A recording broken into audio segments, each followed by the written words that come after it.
ब्याङ्कबाट कर्जा लिनु त आजकल सामान्य नै भइसक्यो होइन? व्यापारको लागि होस् वा घर किन्नलाई। एकदमै। तर कहिलेकाहीँ नि जानी नजानी केही यस्तो गल्ती हुन सक्छ जसले ठूलै कानुनी झमेला ल्याउँछ। आज हामीसँग एउटा स्रोत छ, ब्याङ्क ठगीमा कानुनी सजाय। यसले चाहिँ कर्जा लिँदा वा दिँदा हुने यस्तै गैरकानुनी काम र त्यसको सजायबारे प्रश्न पारेको छ। हो, यो विषय महत्त्वपूर्ण छ। हाम्रो आजको छलफलको उद्देश्य चाहिँ यही स्रोतमा बटाए अनुसार कर्जा लिने दिनेमा के कस्ता भनौँ न चलाखी वा ठगी हुन सक्छन् अनि हाम्रो कानुनले यसलाई कसरी हेर्छ, कस्तो कारबाही गर्छ भन्ने बारे अलिक गहिरेर बुझ्ने हो। सुरु गरौँ है त। ल हुन्छ। स्रोतले सुरुमै केही खास तरिकाहरू औल्याएको छ रे जसलाई गैर कानुनी मानिन्छ। किटान गरेरै भनेको छ, जस्तो ब्याङ्कलाई गलत विवरण देखाउने, नक्कली वित्तीय कागजपत्र बनाउने। गलत विवरण। नभएको सम्पत्ति देखाउने वा भएकोलाई बढाइ चढाइ गर्ने। अनि अर्को चाहिँ हुँदै नभएको व्यवसाय खडा गर्ने, मतलब कृत्रिम कागजपत्र बनाएर सानो तिनोलाई ठूलो देखाएर कर्जा लिन खोज्ने। कृत्रिम व्यवसाय खडा गर्ने, त्यो त निकै योजनाबद्ध ठगी जस्तो पो सुनिन्छ नि। अनि त्यो धितोको मूल्याङ्कन बढाउने कुरा पनि छ नि, होइन?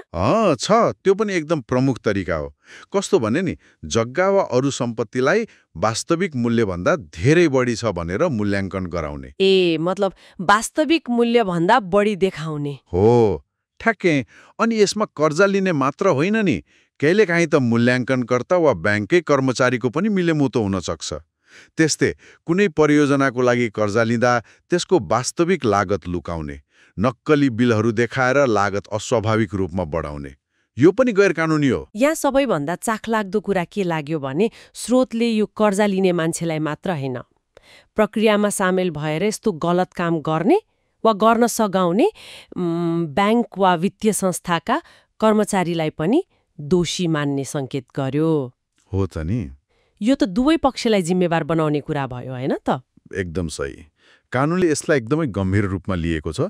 तपाईँले भने जस्तै कर्जा लिने र दिने प्रक्रियामा संलग्न जो कोहीले जानी बदनियत राखेर यस्तो काम गरेमा त्यो अपराध हो। हाम्रो ब्याङ्किङ कसुर तथा सजाय ऐन 2064 ले यस्ता कार्यहरूलाई स्पष्ट रूपमा ब्याङ्किङ कसुर मानेको छ।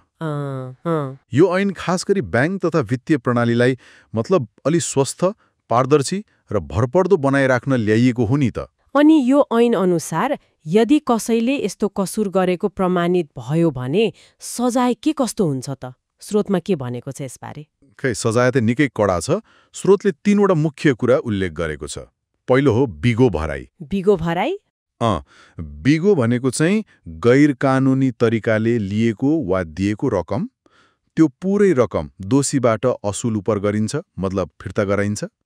लिएको पैसा फिर्ता गर्नु पर्यो। तर यति मात्रै त होइन होला नि, के कसो? होइन, त्यतिले मात्र पुग्दैन। दोस्रो सजाय छ बिगो बमोजिम जरिवाना। बिगो बमोजिम जरिवाना? हो, यसको मतलब जति रकम गैर कानुनी रूपमा कारोबार भएको थियो ठ्याक्कै त्यति नै रकम थप जरिवाना तिर्नुपर्छ। अनि तेस्रो र सबैभन्दा गम्भीर पक्ष हो कैद सजाय। कैद कतिसम्म?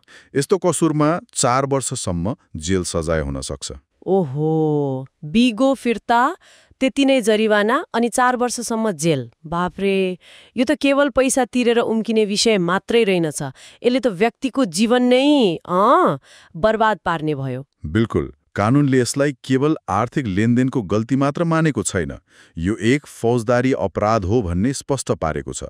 यसको उद्देश्य नै यस्ता गतिविधिहरूलाई निरुत्साहित गर्नु हो अनि ब्याङ्किङ प्रणालीप्रतिको विश्वास कायम राख्नु हो।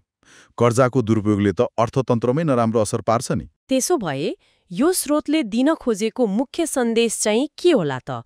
कर्जा लिँदा वा दिँदा इमान्दार हुनु पर्यो, नियम कानुन मान्नु पर्यो भन्ने त छँदैछ, तर त्यो भन्दा गहिरो कुरा केही छ कि? गहिरो कुरा के हो भने ब्याङ्किङ कारोबार गर्दा नि प्रक्रियागत पारदर्शिता र इमान्दारिता अनिवार्य छ। सानो लोभ वा भनौँ न लापरवाहीले ठूलो कानुनी सजाय भोग्नुपर्ने हुन सक्छ। यो कर्जा लिने व्यक्ति, दिने संस्था, मूल्याङ्कनकर्ता सबैका लागि पाठ हो जस्तो लाग्छ। हो नि। कानुन थाहा थिएन भनेर छुट पाइँदैन, होइन र? त्यसैले यी नियमहरू बुझ्नु र पालना गर्नु सबैको हितमा छ। यसले व्यक्तिगत जोखिम मात्र कम गर्दैन, समग्र वित्तीय प्रणालीलाई पनि बलियो बनाउँछ। आजको यो छलफलबाट के प्रष्ट भयो भने बैंक कर्जा लिने वा दिने प्रक्रिया बाहिरबाट हेर्दा सरल देखिए पनि यसका पछाडि निकै कडा कानुनी व्यवस्थाहरू रहेछन्।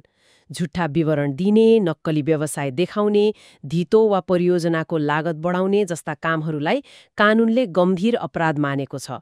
अनि यसमा आर्थिक जरिवाना मात्र होइन, कैद सजाय समेत हुन सक्ने रहेछ। हो, कानुनले आफ्नो ठाउँबाट व्यवस्था त गरेको छ, तर अन्त्यमा एउटा प्रश्न विचार गर्न छोडौँ न त।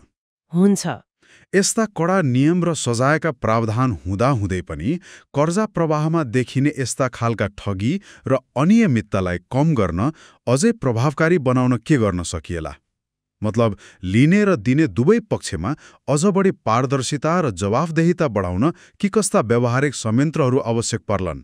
खै प्रविधिले यसमा केही भूमिका खेल्न सक्छ कि? सोच्नुपर्ने कुरा छ।